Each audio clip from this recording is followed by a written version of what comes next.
Ada komentar yang menggelikan sekali. Ayah Saiful Karim, wali Allah. Semoga saudara sehat, amin. Kemarin kita melihat ada Viti yang dengan fanatik butanya mengatasnamakan murid SK mungkin. Menyatakan bahwa SK adalah Rasul. Sekarang menyatakan bahwa SK adalah seorang wali. Sangat jauh dari panggang. Anda tahu siapa seorang wali itu? Dia tidak banyak bicara. Dia dekat dengan Allah. Dan wali itu ada dua, ada mastur, ada masyhur. Mastur artinya tidak akan mungkin terdengar. Suara getah brusna mungkin ada.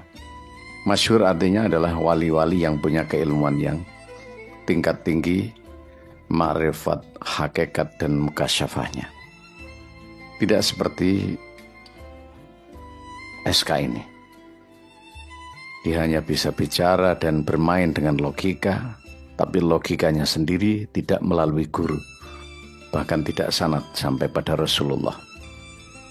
Dia menyatakan bahwa dirinya punya pengalaman, lalu dari pengalaman itu dianggap sebagai sumber dari inspirasinya untuk menafsirkan segala teks yang ada dalam agama. Dan ini berpotensi untuk merusak teks karena dari dirinya sendiri.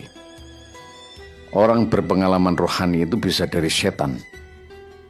Dan kalau dia tidak berguru, man la syaikha fa syaikhu syaitan, maka gurunya setan.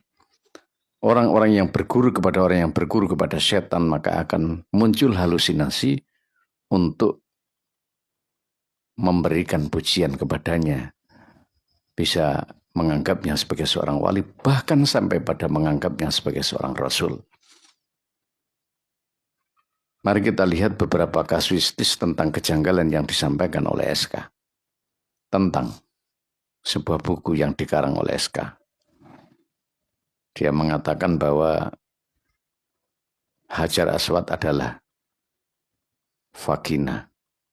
Kayak mirip seperti vagina. Apa tidak pelecehan terhadap syariat? Orang-orang yang melecehkan syariat, maka dia tidak pantas mengaku dirinya sebagai orang-orang ma'rifat. Bahkan dinisbatkan sebagai orang ma'rifat. Nggak pantas.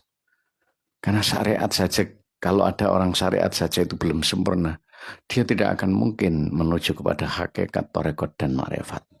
Nggak mungkin. Itu hanya sebuah pengakuan belaka dan diakukan belaka oleh orang-orang yang fanatik kepadanya.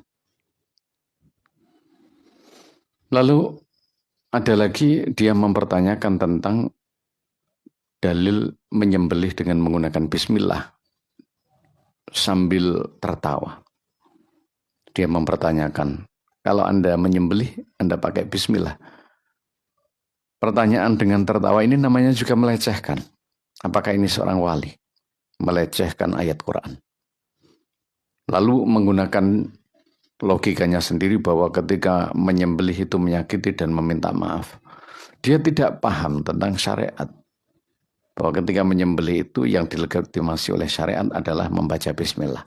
Bukan meminta maaf. Ini kan khayalan lagi ini.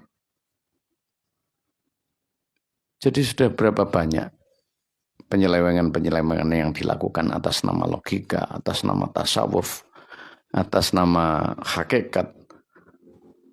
Padahal yang dibicarakan itu adalah tentang logikanya sendiri. Dia tidak belajar tentang para mursyid dan para guru. Dan dinyatakan oleh para muridnya seorang guru, bahkan seorang rasul.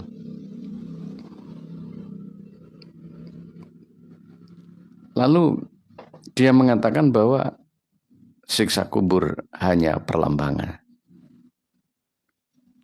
Lalu ada lagi yang dinyatakan, buat apa bertanya? Buat apa malaikat ya bertanya dalam kubur? Apa manfaatnya?